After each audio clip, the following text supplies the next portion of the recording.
Hey everybody, this is D Hunter, bringing another action figure review. Today, we're going to look at the McFarlane DC Multiverse Entertainment Earth exclusive gold label blacklight Batman of Zur-En-Arrh from Batman RIP. This is the variant blacklight edition of the Batman of Zur-En-Arrh. The original one was a Target exclusive. I pre-ordered this thing a while ago, and it finally arrived today. So let's take a look at the packaging. As you can see at the top, this is part of the gold label collection. A gold label McFarlane figure is simply a retailer exclusive, whether it be Target or Walmart. This particular gold label is an Entertainment Earth exclusive. DC, Batman of Zur-En-Arrh from Batman RIP, Blacklight Edition. Entertainment Earth exclusive, limited to 3,010 pieces. McFarlane Toys. One side of the package, Batman of Zur-En-Arrh, RIP. Other side, pretty much blank. On the back side, here he is in that crazy, colorful costume. Now this is one of McFarlane's deluxe figures. We have the outer sleeve. Go ahead and pull it off and expose the figure. So no further ado, let's open him up. And I did end up getting two of these figures, one of which to open and enjoy, the other one to keep unopened in my complete Batman-related unopened action figure collection. Here it is, next to the original version of Batman of Zur-En-Arrh. They actually made three different versions of the Zur-En-Arrh Batman. The regular version, the blacklight version, and the McFarlane Toy Store exclusive unmasked version. And then speaking of these three different versions of the Zur-En-Arrh Batman, check out this new one, Batman of Zur-En-Arrh. They spell it A-R-H.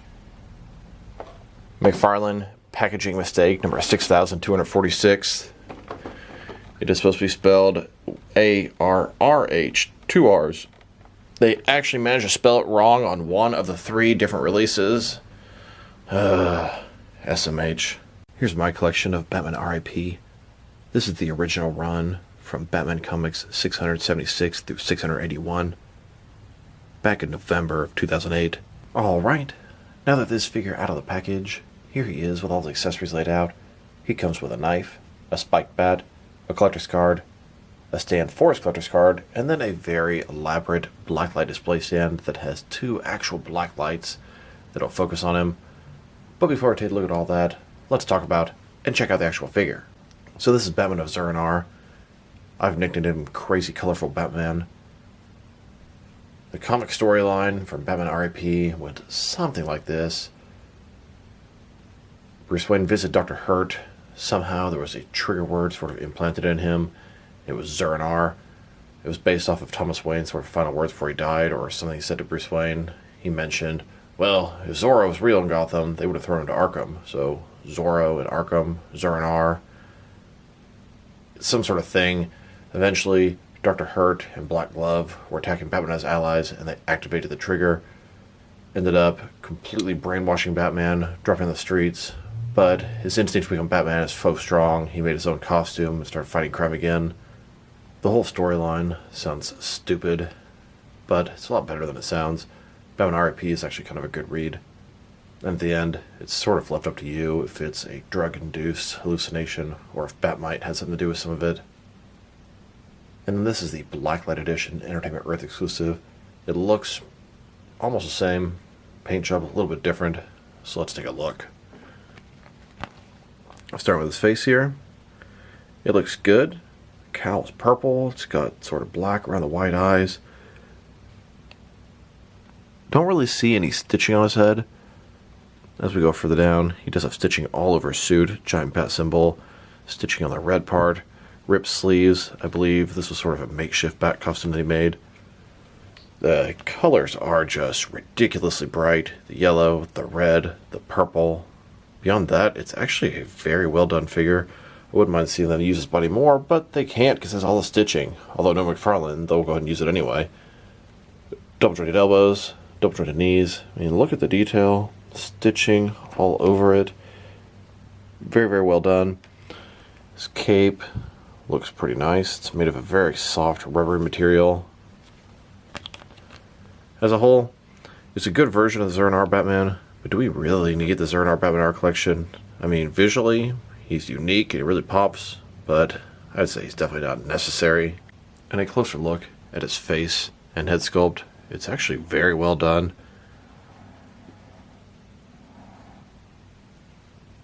Here are all three versions of McFarlane's Zur-En-Arrh Batman's collector's cards. On the left, we have the regular. In the middle, the Entertainment Earth exclusive blacklight version.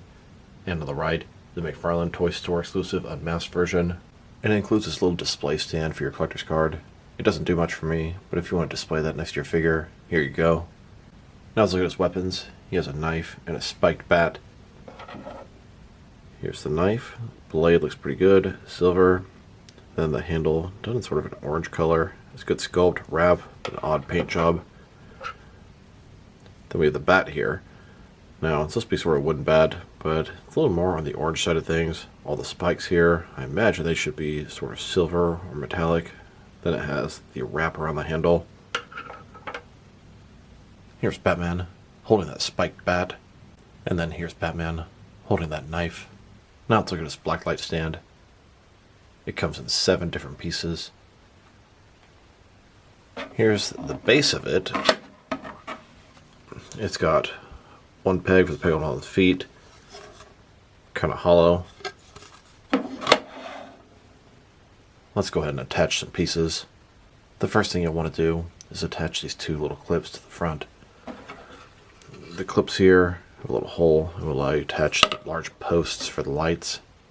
Next, let's attach those 2 posts, and then we'll put the black lights on the top, and then go ahead and pop on those lights. The batteries are included. They are some weird kind of batteries. Now, on each one of these sort of light pieces, it has articulation. It can rotate side to side, and it's hinged up and down. It has a little switch on the back that's going to activate your black light. Then go ahead and pop your figure onto the display stand. Here he is in regular light, no black light effects. Then, with the black lights pointed at him in full light, and with the black lights pointed at him in partial light, and now the black lights pointed on him in a completely black room. Actually looks pretty cool at this point. Now the black lights that he came with are kind of on the weak side of things. Here he is in a semi-lit room with a black light flashlight I got from Amazon. This thing is probably 10 times stronger. Then, with that same blacklight flashlight in a completely dark room, really enhances the figure. And his accessories have a little bit of a blacklight charge to them too, on the wrap, on the bat, and then the blade on the knife. Here's a look at the Zur-En-Arrh Batman under full blacklight, holding both his weapons. Now we're going to check out this blacklight version of the Zur-En-Arrh Batman next to the original release.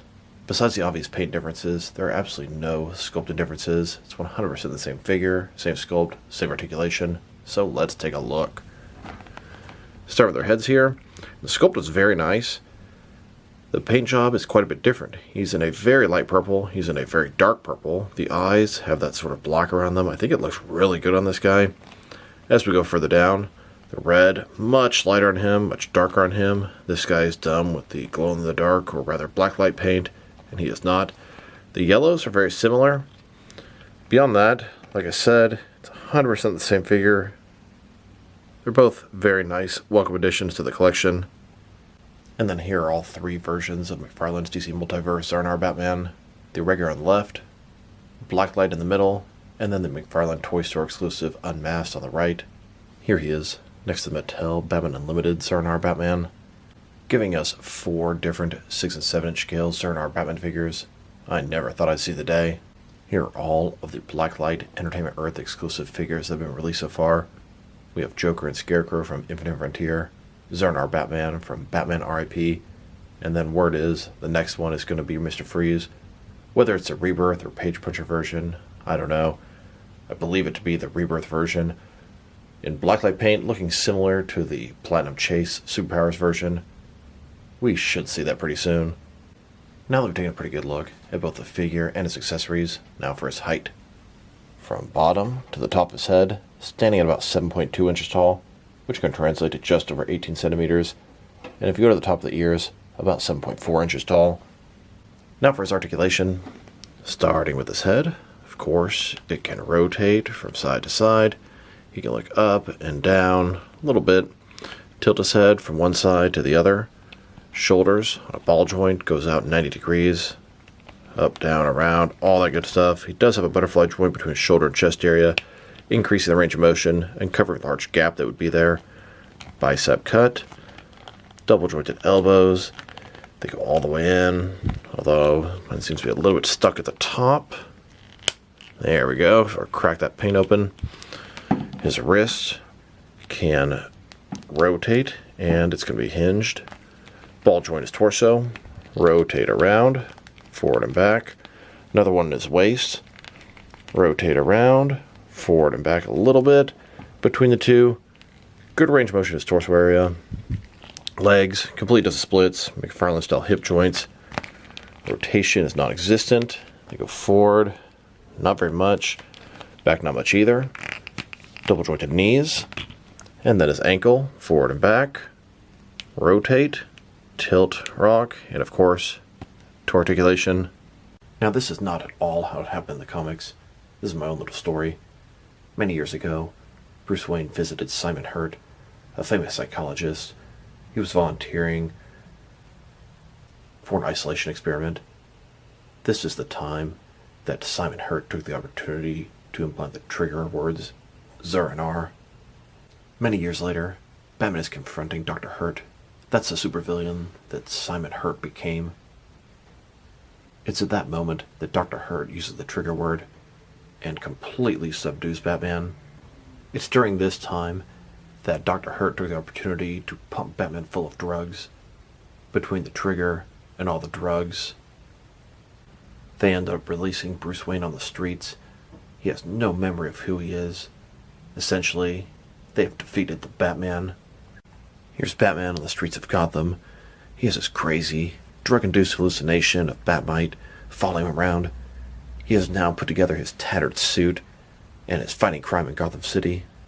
As Dr. Hurt hears all these different reports of Batman fighting crime again in Gotham, the Batman that should be long dead and gone, he takes it upon himself to get Alfred captured. He now has leverage against Batman and Bruce Wayne. And the story ends with the Zur-En-Arrh Batman busting in and seeing Alfred held hostage by Dr. Hurt. He has Batmite whispering in his ear, and he's in for revenge and out for blood. Now let's check him out, next to some other action figures. Starting off with Mattel's Batman Unlimited Zur-En-Arrh Batman. Here's a McFarlane Zur-En-Arrh Batman on the left, next to the Mattel version on the right. Obviously the McFarlane is a much superior figure, but this is not a bad offering from Mattel. There are some brand new parts in the figure. Cape's tattered up. Cool, but not nearly as cool as McFarlane's. Here he is, next to Mattel's Batmite. That was a pack-in with their Zur-En-Arrh figure. Scales up fine with McFarlane as well. Then, next to my custom Dr. Hurt figure, he was a prominent antagonist in Batman R.I.P. Now this is definitely not the only crazy-colored Batman any company's ever made. Here's a Zur-En-Arrh Batman, next to the DC Collectibles Rainbow Batman 6-pack. There's also this Mattel Rainbow Batman, who's coincidentally also from the same story. Now let's check him out, next to some other McFarlane DC Multiverse figures. Here he is, next to Ultraman. These are the two Target exclusive figures that I scored at Target today. I've been checking the app and calling with the DCPI number almost every day. Today is the first time they hit in my area. Now let's check him out, next to some other Batman figures. McFarlane has a sort of wide variety of figures, different shapes, sizes, and scales. Here's a Zur-En-Arrh Batman next to McFarlane's larger Batman figures. That's where he fits in. He scales up with the larger side of the McFarlane line. And here he is, next to some of these smaller Batman figures McFarlane has to offer. I'm not very picky, but you can't deny there is a difference between these figures and the previous four. Here's the Zur-En-Arrh Batman next to the Year 2 Batman.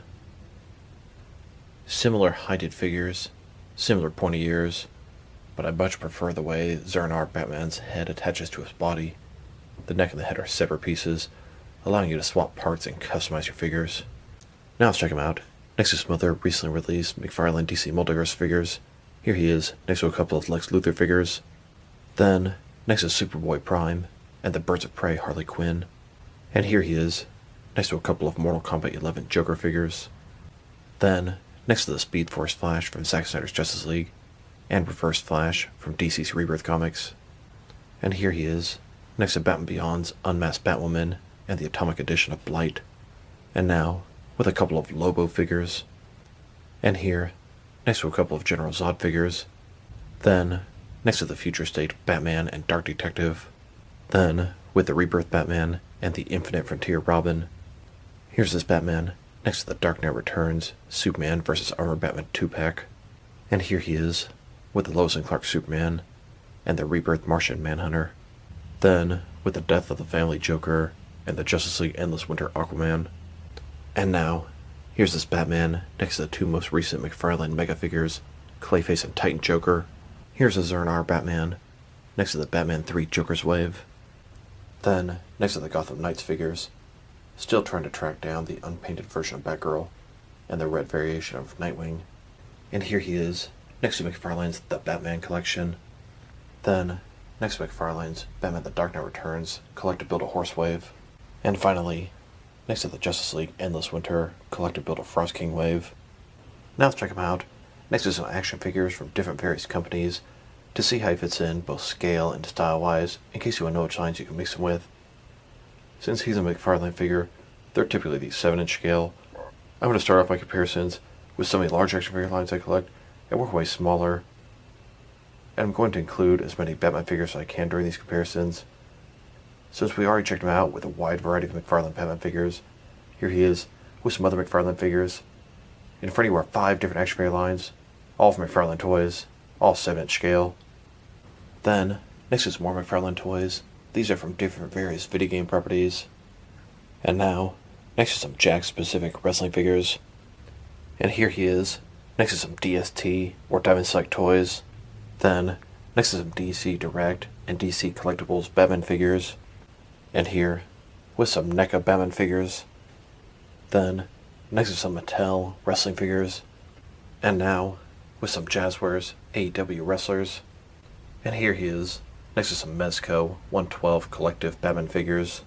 Then, next to some Mattel DC Universe Classics and Multiverse figures. And here, with some Mafex Batman figures. Then, with some Hasbro Marvel Legends. And here he is, next to some SH Figure Arts Batman figures. And finally, next to some Jazzwares Fortnite figures. So overall, it's a cool Batman figure, but definitely not what I would call a necessary Batman figure. Hell, I would say the original Zur-En-Arrh Batman figure is not necessary. And then the Blacklight variant on top of that isn't really necessary either. He does look cool. The colors are very bright. They really pop. I actually really like the way the purple, the red, and the yellow all sort of work together. I really like the black around his wide eyes. I think that looks really good. His accessories, the knife, the bat, I'll give those to some random street thugs. The Blacklight base, it could be so good. It's just too dull. It needs to be more powerful. Luckily, I have my own Blacklight. It works much better. If I were to rate this guy, it's a hard decision. Probably going to give him a 6.5. I was leaning more toward a 6, but you know what? I like the way it looks.